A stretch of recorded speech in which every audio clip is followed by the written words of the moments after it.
The sun had just started to bleed through the cracked wooden shutters of the Collins homestead when Marybeth knew something was wrong. Her father hadn't come home last night. Normally, the telltale crunch of boots and the clink of a half-empty bottle would stumble through the door well before midnight. But this morning, the silence felt like something crouching, watching. Marybeth pulled her threadbare shawl tighter, the chill of the Kansas morning sinking into her bones. Frost still curled on the windowsill, and smoke from the stove had long since thinned to nothing. No breakfast, no fire, no promises.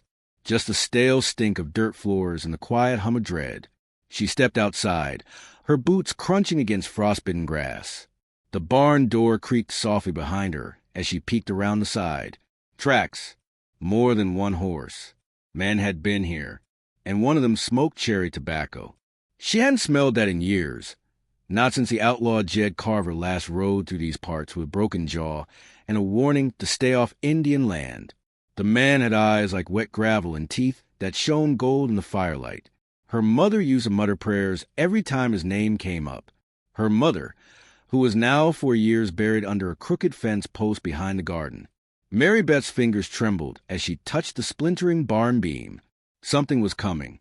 Or worse, something had already come and gone. By the time her father arrived just before noon, his saddle was dragging and his horse foamed at the mouth.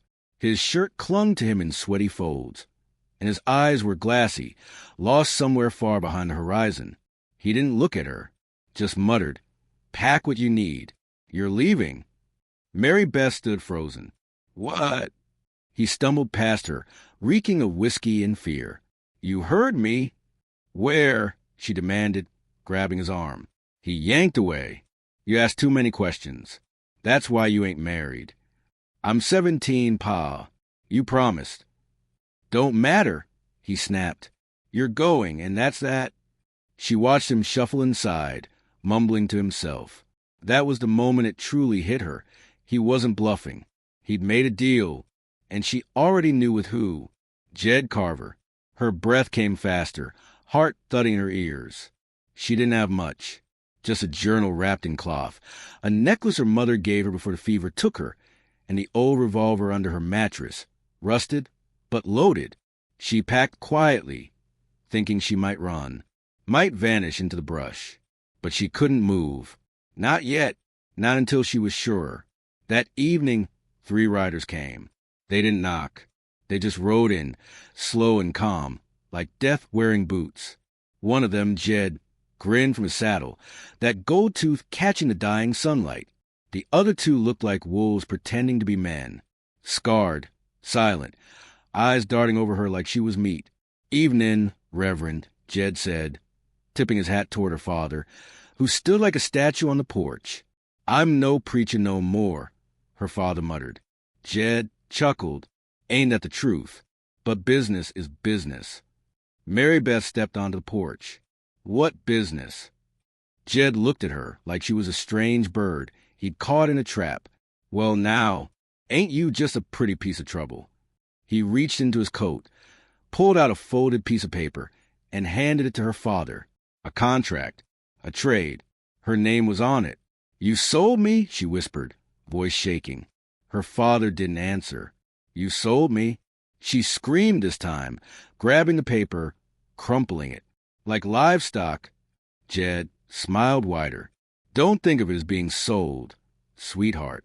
Think of it as being taken care of. Fed, clothed, kept warm at night." She lunged at him, clawed, screamed. But one of the others grabbed her by the arms, laughing. She kicked and thrashed, but they bound her wrists before she could even curse. "You can't, he can't." Her voice broke. "You're monsters." Jed leaned in, his breath thick with whiskey and rot. "You think you're the first girl a man gave away when times got tough? Hell, girl, you're just the cheapest." The sound that came out of her throat was half sob, half growl. Her father stayed on the porch, staring at nothing, his shoulders heavy and unmoving. As they tied her to the saddle and hauled her up like a sack of wheat, he didn't speak, didn't look, didn't say goodbye. They rode west, the sky burning orange behind them, hooves pounding like a drumbeat of betrayal. Marybeth didn't cry. She stared ahead, jaw clenched, heart a storm. She promised herself, if she survived this, if she ever got the chance, she would make them bleed. That night, they camped in a hollow near the river. They tied her to a tree and built a fire. She watched them drink and laugh, saw the glint of knives being sharpened, and heard their talk about what they'd do once she was properly broken in. She thought about screaming, about biting off her tongue, but she didn't. She waited. At some point, the men started to nod off, full of whiskey and arrogance. The fire popped. An owl hooted in the distance. Then something shifted. A crackle in the brush. A wind that didn't move the trees. And then from the edge of darkness, she saw them. Eyes. Not animal. Not outlaw. Something else.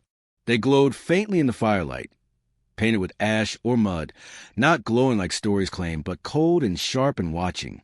A figure emerged silently behind one of the sleeping outlaws. A tomahawk rose. The crack of bone sounded like a branch snapping. Marybeth gasped, but the figure was already moving to the next man. No sound, no mercy. The third outlaw managed to scream before a knife silenced it. Then nothing but the hiss of the fire. The figure stepped into the light. Tall, lean, wrapped in furs and leather, his face painted with war stripes. His eyes locked on hers. Not a word was spoken. She didn't scream, didn't struggle, just stared back.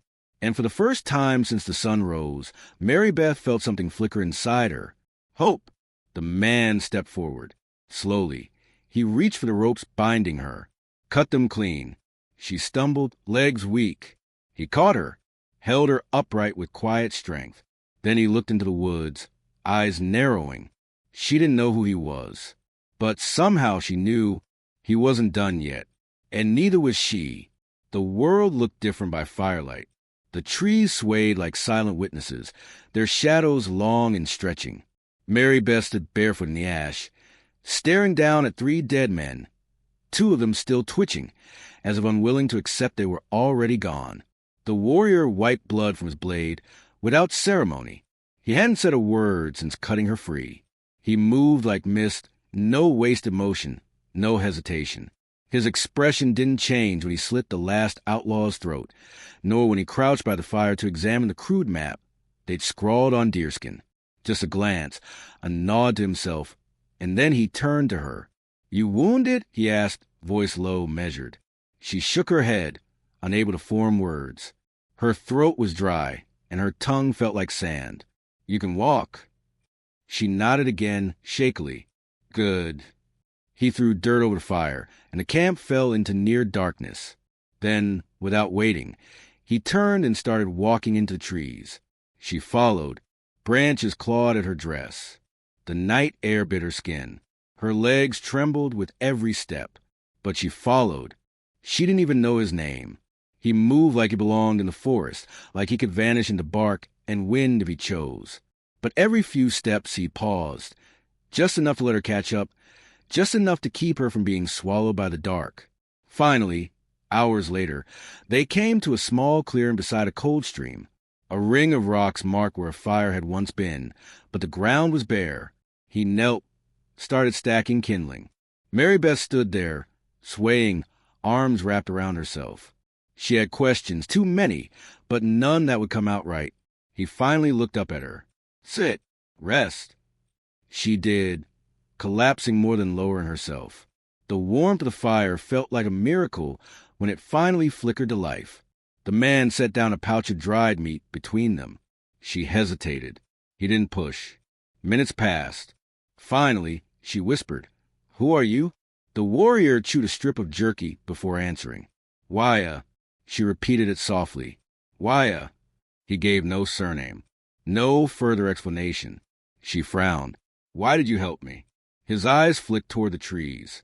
"Because I knew what they were." "That doesn't answer it." "They took something from my people," he said finally. "I tracked them. Didn't expect to find you." She stared at him. "So I was just luck?" He shrugged once. "Call it what you like." A silence fell between them again. The fire crackled. Somewhere far off, a coyote called into the night. "I would have died," she whispered. He didn't answer, but the weight in his gaze said he knew. He'd seen it before. "Thank you," she said. This time his eyes softened just a little. "Eat. Sleep. Tomorrow they'll come looking." Her stomach twisted, not from hunger, but from that truth. "They'll hunt us." Wyatt nodded. "They'll try." Marybeth stared into the fire. She thought of her father's blank eyes, of Jed's gold tooth and rasping voice. She thought of the cold rope on her wrists, of the helplessness. "I won't go back," she whispered. "You won't," he said simply. They slept in shifts. Wyatt leaned against a tree, arms crossed, one eye always open. Marybeth tried to sleep, but her mind spun in circles.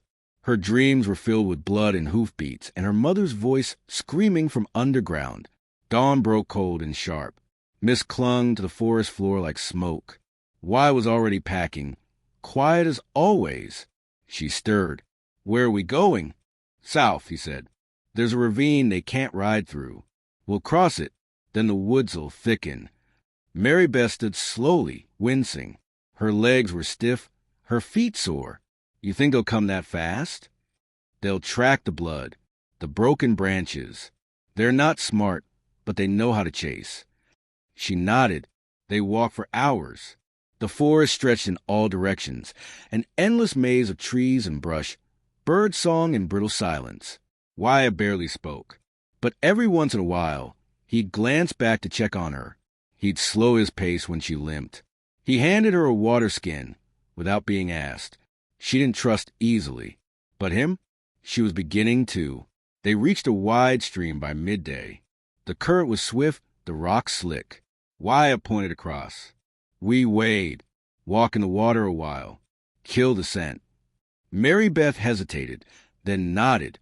She stripped off her shawl, stepped in. The water was like knives. She gasped, teeth clacking. But Wyatt moved forward calmly, water up to his thighs. She followed. Half an hour later, soaked and shivering, they sat beneath a pine to rest. Marybeth clutched her arms. "I'm no good to you like this. You're alive." "I don't want to just be alive. I want to fight."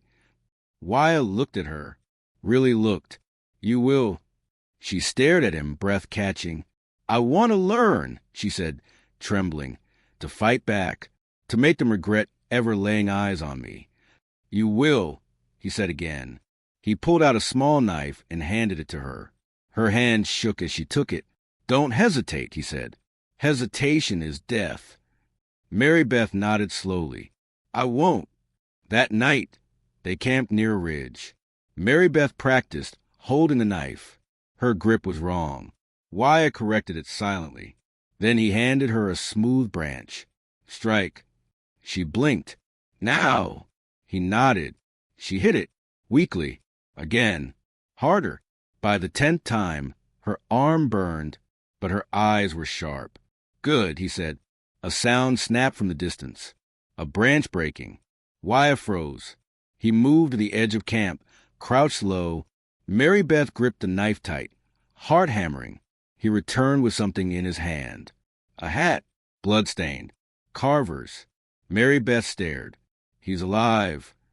Wyatt nodded. "And he's coming." She looked into the trees, then back at the fire. She didn't shake this time. Let him come. She wasn't the same girl who'd been tied to a tree. Not anymore. The next morning came hard and gray, skies swollen with the weight of coming rain. Marybeth awoke to the sound of Wyatt sharpening his blade on a smooth river stone, the rasp echoing like a promise. She sat up, sore but ready. He didn't look at her when he spoke. "You still want to fight?" "I didn't change my mind overnight." He stopped, set the blade aside. Then we stopped running. She blinked. "What do you mean?" "They won't stop until one of us is buried." Wyatt said, "So we bury them first." Marybeth swallowed. "All of them?" He nodded once. "All of them." They hiked to higher ground, Wyatt leading her to a narrow cliffside overlooking a snaking ravine. Below, jagged rocks jutted like teeth. To the east, a narrow animal trail curved back toward the forest. Perfect for an ambush, a trap waiting to be sprung. "This where it happens?" she asked. "This is where it ends," he answered. By noon, they were setting snares, stacking stones, clearing brush for visibility. Wyatt moved with precision, explaining as he worked, his words few but sharp. Marybeth mimicked his every move, learning fast. They scattered false tracks leading east, dragging brush behind their boots to cover real trails. Wyatt painted mud across her cheeks to break the outline of her face. She looked in the reflection of a still puddle and barely recognized herself. "You're not prey anymore," Wyatt said, handing her the revolver she'd hidden under her mattress days ago. "You're the snare." The revolver felt heavy in her hand. She hadn't fired it since she was 12, back when her father still fancied himself a protector. Her finger curled around the trigger, like it belonged there. As the sun began to sink, Wyatt signaled her to crouch behind a rock outcrop overlooking the pass. He vanished into the trees, taking the high ridge. The wait was long. The wind picked up. The scent of pine and damp soil clung to the air. Then hoofbeats, low voices, laughter. Marybeth's pulse surged. 3 riders came into view first. Carver at the front, his hat newly bandaged around the crown. His gold tooth caught the sunlight, and rage sat heavy in his eyes. He looked worse, more animal than man, riding with one hand while the other rested on a sawed-off shotgun. Behind him, 5 more rode in staggered formation. 8 total. Marybeth's breath caught. Too many. But then, Wyatt's arrow found its mark. The rear rider slumped in silence, an arrow jutting from his throat. Chaos erupted. Carver barked orders. Riders spun, guns drawn. Marybeth rose from her crouch and squeezed the trigger. The revolver cracked. The bullet struck one in the leg. He tumbled from his horse, screaming. The others dismounted, fanning out. Wyatt struck again. Another rider fell, his scream cut off by a second arrow.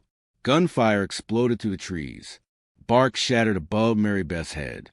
She ducked and moved to second position, heart pounding.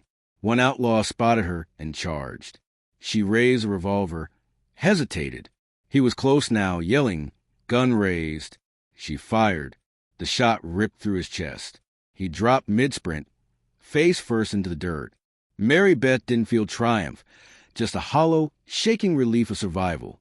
From the ridge, Wyatt dropped down, knives flashing.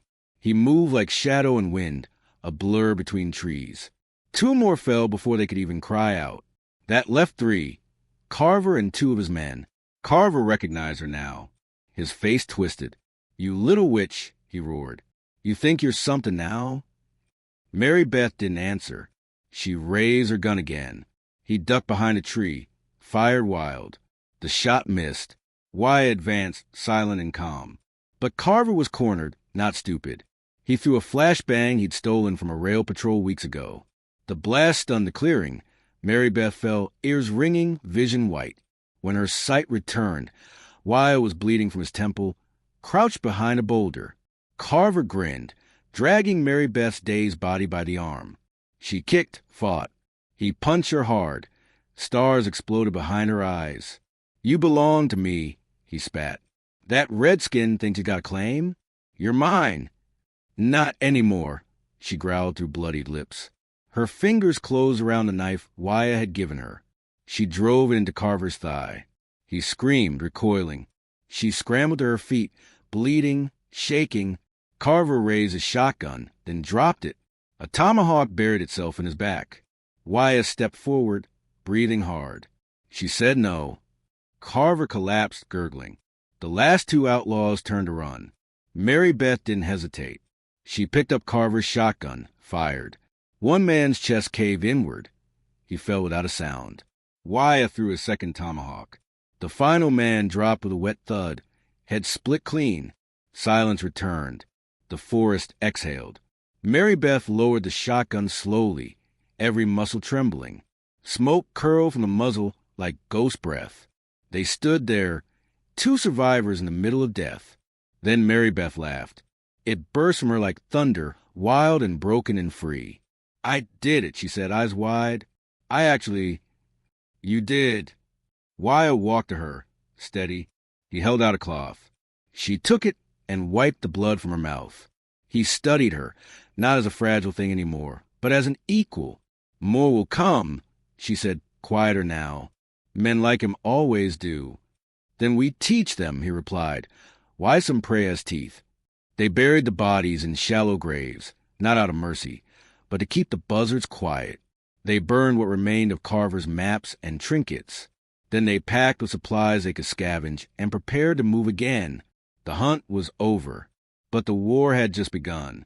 Rain fell in slow sheets, washing the blood from Marybeth's knuckles. The storm had followed them for miles, and now, as they stood at the edge of the ridge overlooking her old homestead, it raged in full.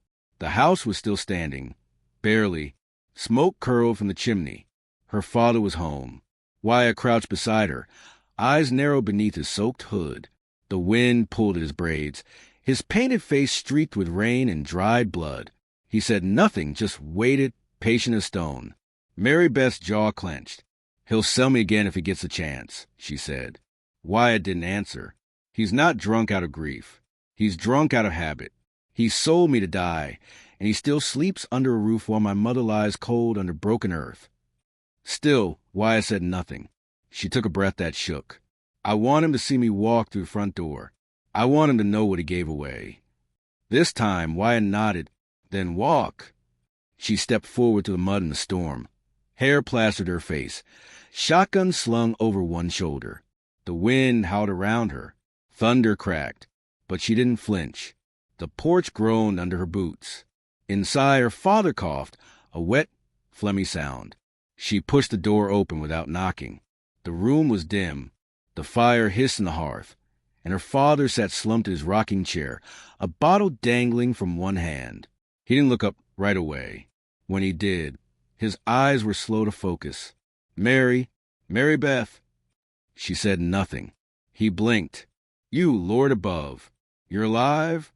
She nodded once, dripping onto the floor. He rose shakily, stumbling a step toward her. I thought they'd... She raised a hand to stop him. They did, but I didn't stay dead. His face twisted in something between guilt and disbelief. I was trying to save the house. I had no choice. You had a choice, she said coldly. You just picked the one where I suffered. I was desperate, he said, voice cracking. I lost everything. Your mama, the land, the livestock. I thought, maybe if I bought us time. I'm not yours to buy. Silence crackled like the firewood. I didn't know what else to do. You didn't try anything else, she snapped. You just gave me away like a bad horse. And now you want what? Absolution. He opened his mouth, closed it. You're not even sorry, she whispered. Not really. You're just scared. Scared I lived. A movement behind her. Wyatt entered the room, silent as a ghost. Her father flinched at the sight of him. You brought one of them here, he hissed. You lost your mind. Marybeth's hand lashed out. The crack of her palm across his face echoed in the room. Wyatt didn't move. Her father staggered back, stunned. You don't get to talk about who saved me, she said. You gave me to men who beat and tied me. He killed them. He bled for me. Thunder boomed outside. The storm was nearing its peak. Her father collapsed in the chair again, face pale, hands trembling. What do you want from me? He muttered. Nothing, Marybeth said. I just wanted you to see what you lost. She turned toward the door. Wyatt waited, eyes unreadable. She paused in the doorway, then tossed something behind her. Her father caught it. Carver's gold tooth, still attached to a piece of gum. He dropped it with a horrified gasp. Marybeth stepped outside as lightning split the sky. They burned the house that night. Wyatt stood by with flint and oil while Marybeth lit the first match. Flames caught fast. The dry walls drank the fire like whiskey. Smoke twisted up into the storm, black and thick. They watched it burn from the tree line. She didn't cry. He glanced at her. It's done. She nodded. He handed her a roll of cloth. Food, herbs, spare bullets. Supplies. We travel west. Safer trails. She looked down at her hands. Burnt, blistered, bloody, and realized they didn't tremble anymore. I'm ready. They moved through the trees like wraiths. The storm behind them. The dawn rising ahead. The world had changed. So had she. She was no longer the preacher's daughter. No longer the girl sold like cattle. She was something else now. A flame that refused to die. A storm that answered betrayal with fire. And as they disappeared into the wild, she knew that whatever came next, she'd face it not as a victim, but as a hunter. If this story moved you, don't forget to like, subscribe, and share your thoughts in the comments. And remember, some stories aren't about survival. They're about becoming something stronger, something unstoppable.